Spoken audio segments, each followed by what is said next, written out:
I want to be in a place in my life that I feel happy and fulfilled. I'm not going to stay in a situation that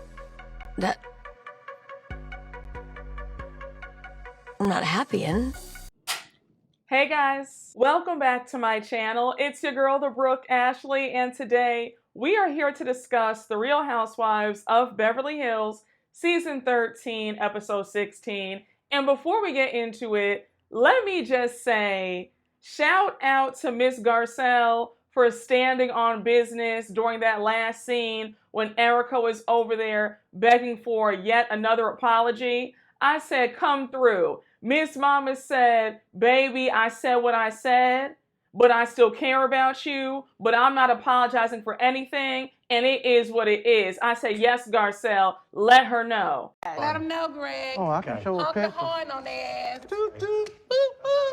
Bam. I think it is outrageous that Erika feels like she is entitled to an apology that she does not deserve. And another thing, I saw that next week is the finale episode. When I tell you, I cannot wait, because that sit-down conversation that's going to be had between Kyle and Mauricio and their 4 daughters about their separation, I will be seated. But y'all, without further ado, let's just jump right on into it, because you guys already know that we don't have a minute to spare. So now we jump on over to Erika. And while I have been skipping past Erika's solo scenes this entire season, I just want us to stop and just talk about this one, because I think that Erika really lives in a state of delusion to feel that she's the one who's been wronged. But anyhow, we see Erika having a therapy session. She's at Dr. Jen's house.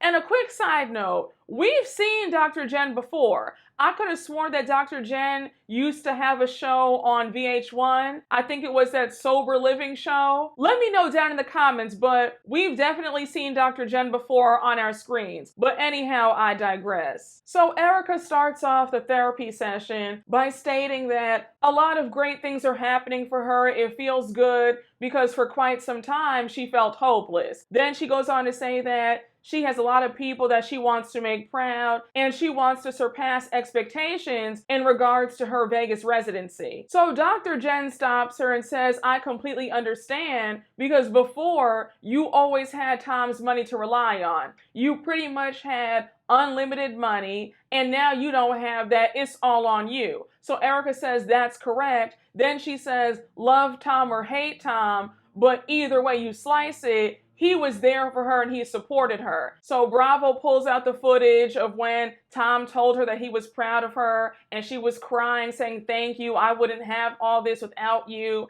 And I said, Erika, this man was supporting you for 20 plus years with stolen money. So I find it to be a bit insensitive and just a bit out of touch to say, well, whether you hate or love this man, he still helped me, but he did it at the expense of thousands of people who were cheated out of their money. So I don't think that it's right for you to say, well, despite what he did support me. It's like, you're just a bit tone deaf. Despite Erika not showing any empathy or any care for the victims, I almost get the impression that Erika still has this soft spot for Tom, because there's no way that I would be saying anything sweet or kind about my ex-husband who cheated thousands of people out of millions of dollars. So now Erika brings up how her legal issues are still there. They're not all the way wrapped up, but that they are quiet. So she brings up how she had a win the other day. She won her appeal. Dr. Jen says, congratulations, that's awesome. And now Erika brings up how hurt she is that when she told the other women on the trip, they didn't say anything. She says that she was hurt because they were quiet as church mice. Now, my opinion hasn't changed. I'm still confused as to why Erika thinks that they need to throw a party for her because she won some appeal about these earrings that should be going back to the victims in the first place. I think that Erika just does not want to get it. I think that Erika at her core is a very selfish person, and she can't see anything outside of herself. Your ex-husband stole money that affected people so greatly, where some of these people don't even know where their next meal is coming from, or if they'll be able to maintain a roof over their heads. But Erika is upset that she can't ball out in Chanel like she used to, despite her still making great money on this show and still living well. And if I'm being honest, I feel like Dr. Jen is way too easy on Erika. Because I've yet to hear Dr. Jen say in any of these sessions, Erika, it's time for you to take accountability, to take ownership, and to have some sympathy for the victims. Because it's not about you. But hey, I'm sure that Dr. Jen gets paid very well by Erika for her to continue to blow smoke up her behind. But anyhow, Dr. Jen says that she understands because it feels like it's unresolved. And then she goes on to say that when it all hit the fan, instead of support, she received judgment.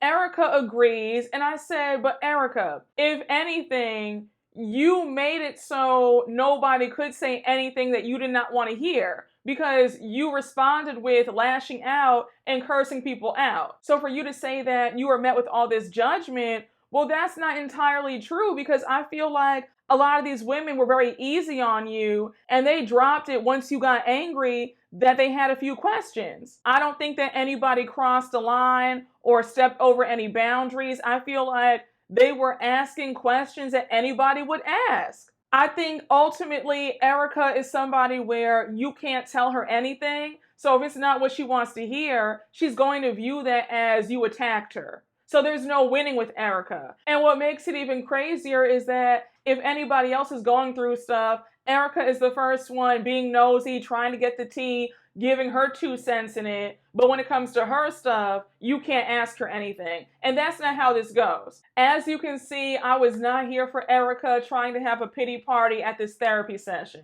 And was anybody else screaming when Erika said that ultimately she wants to release all that she's been through with these women, but she knows that she won't get that? I said, Erika, what do you want to release? Nobody has done anything to you. The person that you need to release is Tom. Tom is the one who put you through all this. Tom is the one that you need to have anger towards, not these ladies. So now we jump on over to the next scene and we see Sutton riding her new horse, Santos. Remember how Sutton was in a mood and she just took her Amex out and bought herself a new horse? I said, now that's how you know you have some real coin to just buy a horse because you feel like it. Bling, bling, bling. Bitches is mad. But anyhow, she's riding her horse, and now we see Kyle show up. And I stated this maybe 4 or 5 recaps ago, but I do not find the constant ribbing that Kyle does to be funny. I don't think it's cute to make fun of your friends. Because 1, why is that a joke?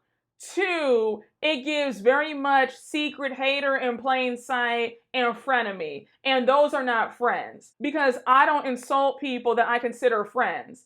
And even if we're not friends, I'm not going to go out of my way to insult you. But when Kyle came up saying, oh, hey, beautiful, and then Sutton said, hey, and then she said, oh, no, I'm not talking about you. I'm talking about the horse. And then when she said, are we sure that Sutton can even ride a horse? And I just said, Kyle, you really can't even hide how much you dislike Sutton, because why is that necessary? You really go out of your way to insult her. Every chance Kyle gets, it's always a dig, and then she tries to act like, oh, I was just joking. That's not a joke. And I don't mean to get preachy. I guess I'm oversensitive. But if you have somebody in your life who's always making those kind of digs, those people do not like you. They have some secret animosity towards you, because I can assure you, people who actually love you and like you do not pick at you and go out of their way to insult you. And I just don't understand why Sutton wants to be Kyle's friend so badly. Because you hear Sutton say, oh, I just love Kyle. I adore Kyle.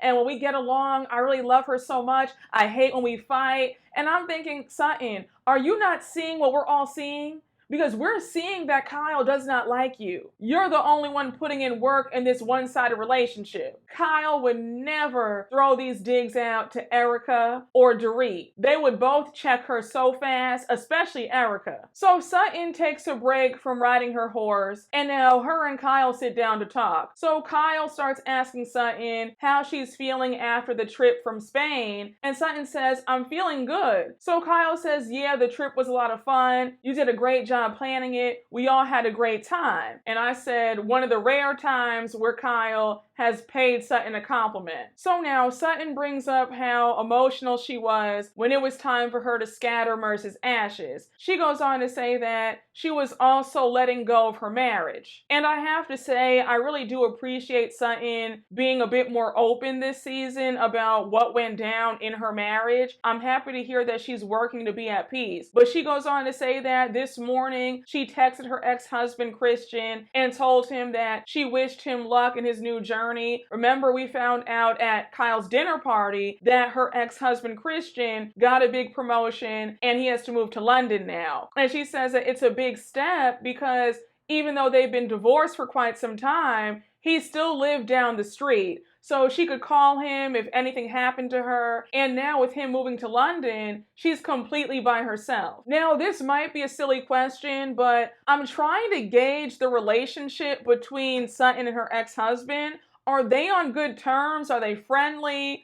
Are they friends? Because hearing how awful he was as a husband and the way he divorced her, I get the impression that he doesn't want to talk to Sutton or he wants to make her life hard. So to hear her talk about him with a loving tone, I guess they're on good terms, because for her to say, well, if she got sick or something, she knew that she could call him up and he would be right there. So I guess they are good? I don't know. But it does show the power of forgiveness, because I don't know if I could ever speak to somebody again or even be cordial to somebody who put me through all types of hell while we were together. So that's a testament in itself that Sutton is able to still be on relatively good terms and wish her ex-husband the best after all that she went through when they were together. And during this conversation, it was clear that Kyle was trying to get information because she's also going through issues with her and Mauricio. So she's asking Sutton, how long have you guys been divorced? Sutton says, I think 6 or 7 years, I forget. So now Kyle goes on to ask if they did therapy before divorcing. So Sutton says, no, me and my ex have never done therapy before.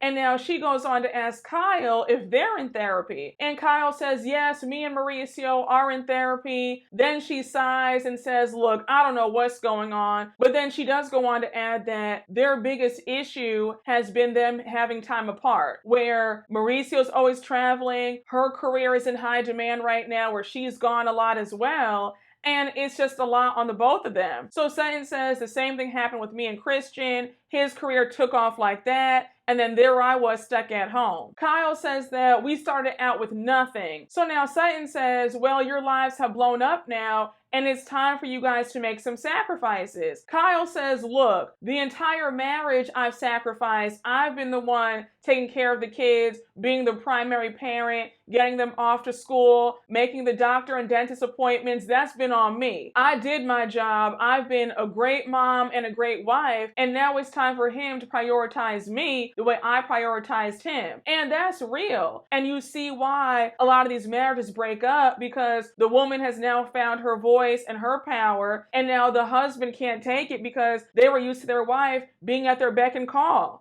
And now with Kyle, she has celebrity, she's making appearances, she's in movies, she's doing a lot. So I'm not surprised why they're having issues, because if Mauricio isn't showing her that same support, that's going to piss anybody off and create resentment. But I will add that it's obvious that there's something else that happened, because I do feel like Mauricio has always been this busy. He's always been on the go. He's always been opening up new offices. So it just feels like she's fed up because of her lifestyle changes, and I think something else happened. I don't know if it was infidelity, but it just feels like there's something else that Kyle is not sharing. And listen, I get it. This is her business. It's her life at the end of the day. None of us are entitled to know every little thing. But I do feel like her complaining about Mauricio working so much is the cherry on top of an already messed up Sunday. I just don't think that she's only upset about this. I think that she's also angry about another incident that we don't know anything about. Y'all don't understand the way I am anxiously awaiting this reunion, because I cannot wait to hear more about what led up to Kyle and Mauricio potentially getting a divorce. Now we jump on over to Garcelle, and I'm not going to hold you guys. I don't have a whole lot to say about this scene, but I do love the fact that Garcelle and her boys have an amazing relationship. I love how they're able to talk to her and they're open with her, they're honest with her,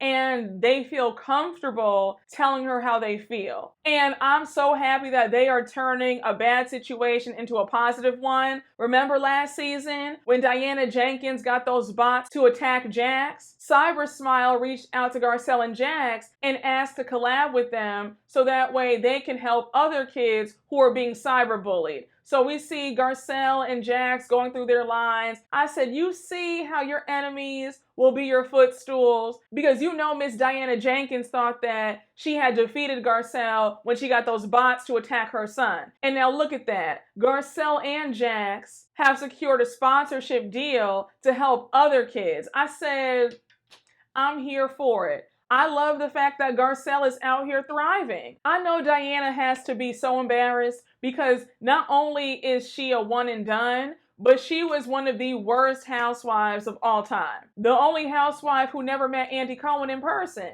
Now we move on over to Sutton. She's out on her second date with Steve. And when I tell you, I was low-key blushing. I said, come through, Sutton. I was so happy for her because we know that Sutton has had a time out here in these streets, but it seems like her and Steve are a good match. Steve is cute, he's a gentleman, and he really likes her a lot.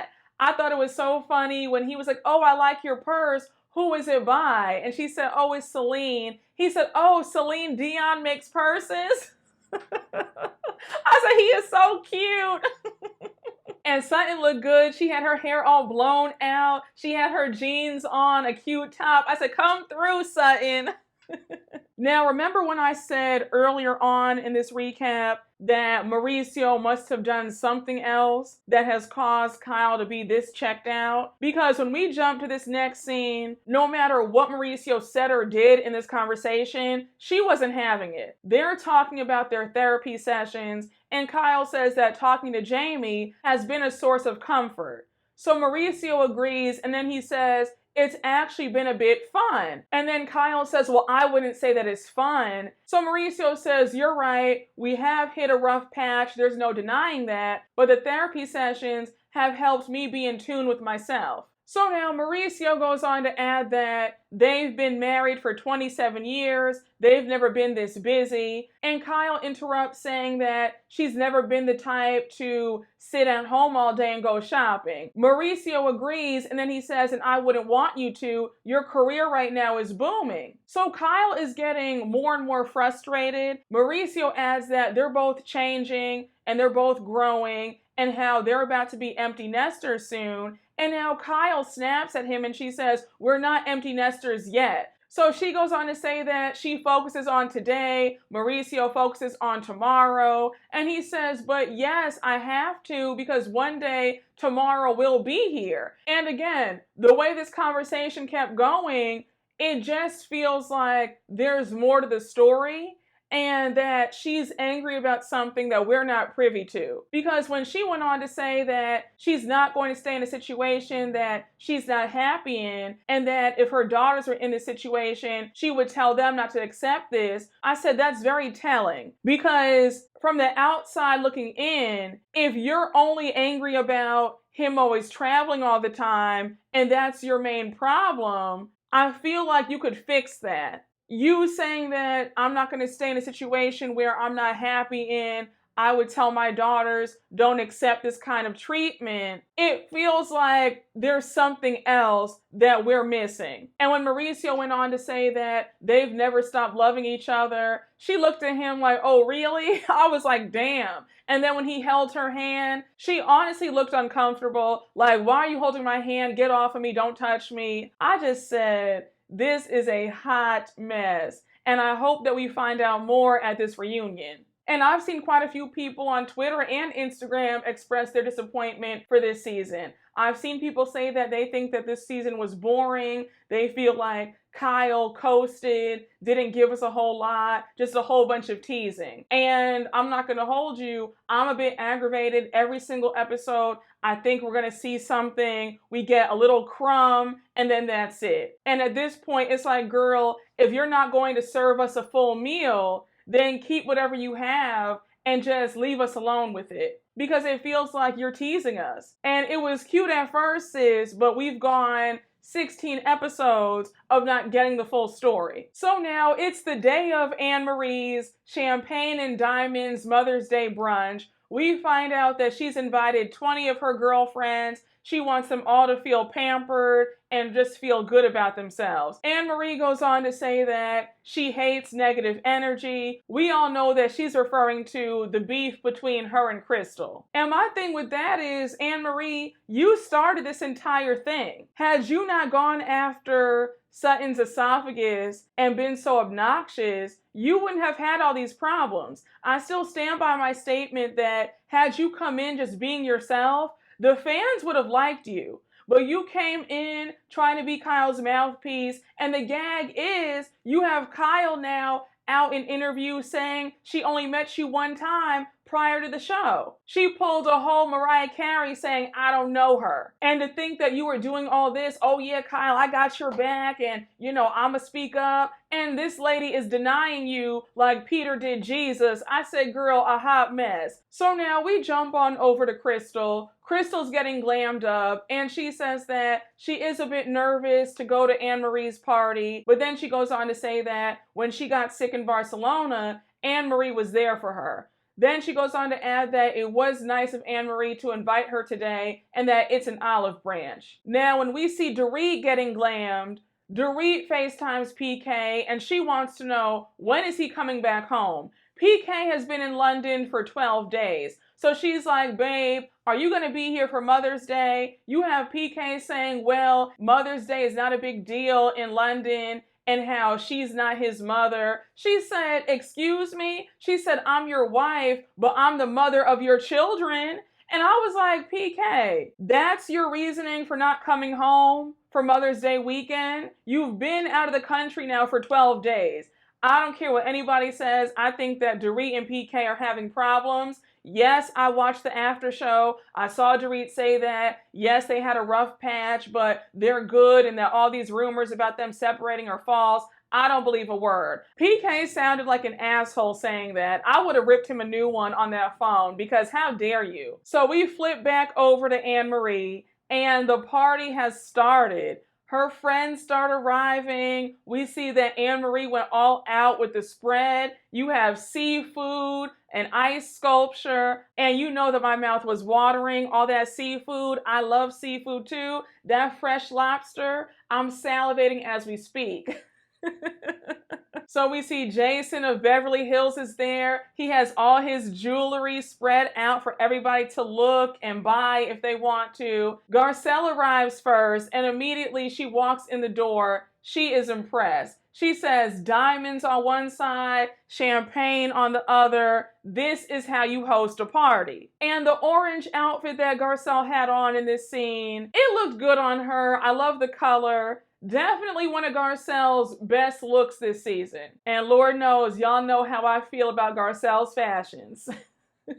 Now, Kyle arrives. She says that she's blown away. She's impressed by the party. And now Erika arrives. And while Erika works my last nerve, I absolutely love that pink outfit that she had on. I said, come through. Listen, Erika might be aggravating and delusional and entitled and rude and an ice queen, but Miss Mamas can dress. She will always give you a look because I love this dress that she had on. And I love pink. So anyhow, she gets there and immediately she walks over to the diamonds. Her and Garcelle are joking around.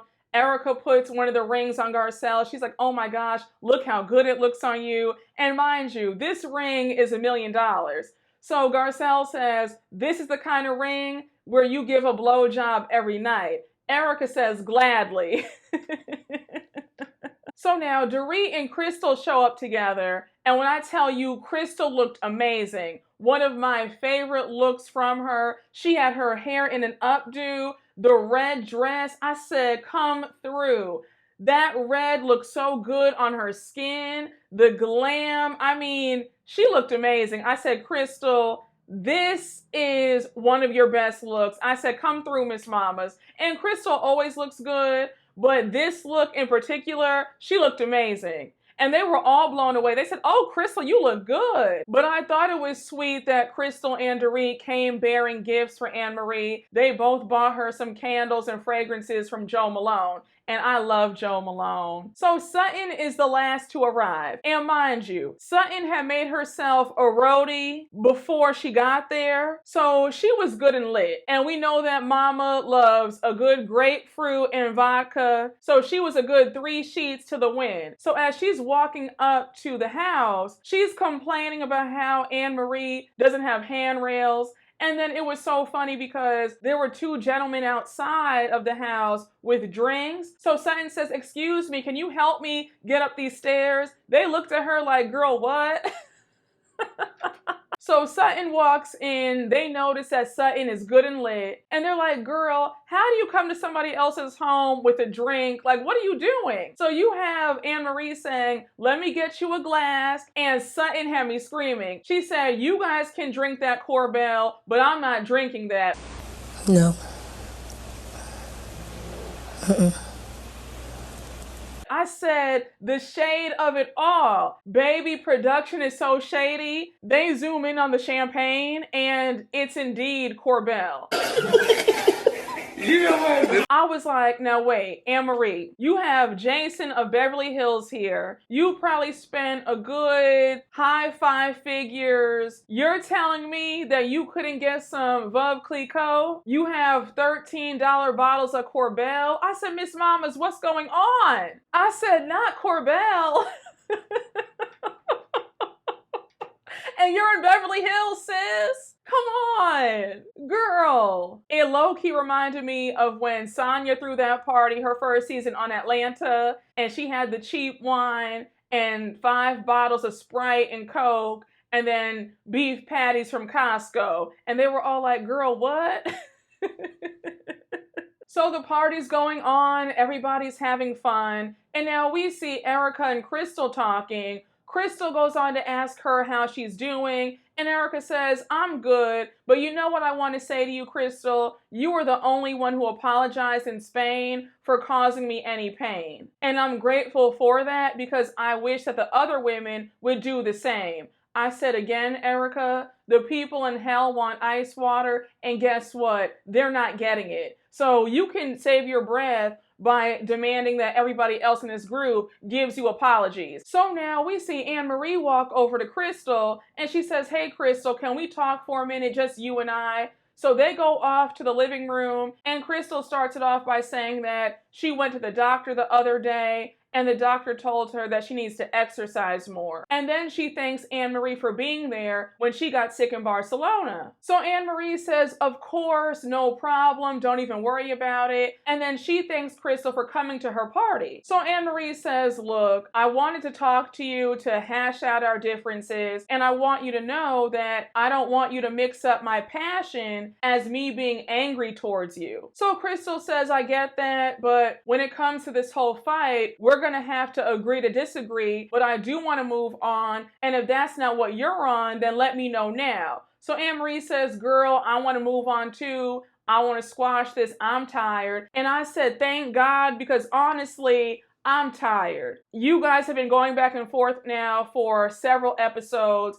It's not that deep. It's time to wrap this up and let's fight about something else. because you guys are beating a dead horse at this point. And again, for what? At the end of the day, Anne Marie, you started this whole entire fight when you brought up Sutton's esophagus. You're just angry that Crystal clocked you and called you out on lying, and now you want to act like you're the victim, and you're not. And while you guys made up here, it seems like in real life, present day, you guys are still upset because I see you guys still shading each other. Anne Marie saying that Crystal's jealous of her. You have Crystal saying, baby, I don't want your life or your situation, so let's stop. So I'm like, you guys are still fighting about the same old thing. And that has to be the hardest part about reality TV, because you might make up while you're filming, but then having to relive the show as it's airing, you get mad all over again. Now, mind you, while Crystal and Anne Marie are talking, we see the group being nosy. Kyle says, I'm gonna walk over there and pretend like I'm gonna get something to eat, but I'm gonna report back on what I see. Now, when she walks over there, they've already made up, they're hugging now, and then when Kyle gets back, they're like, girl, we already know, we saw them hugging. I said, y'all are here to enjoy yourselves, buy some jewelry, drink some Corbel,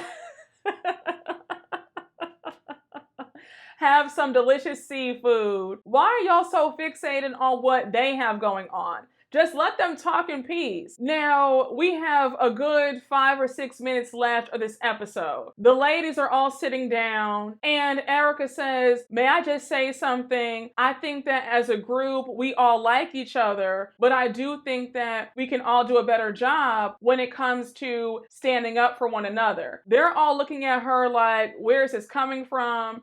And I said, Erika, the same woman who has not stood up for anybody other than Lisa Rinna, how are you saying that they can all do a better job standing up for one another? You don't stand up for anybody in this group, so what are you saying? Not the same woman who cursed out Garcelle's son last season, not the same woman who threw Garcelle's book in the trash, talking about they need to defend each other more. Excuse me? Pardon me, ma'am? Like, what are we saying right now? So Erika continues on by saying that she has to get this off of her chest because she's still upset and disappointed by how the group did not stand beside her when she was going through all her turmoil with this legal case. So she says, half of me still wants an apology, the other half doesn't. And can somebody let me know down in the comments, where's all this smoke for Tom? Because it seems like you have misplaced anger.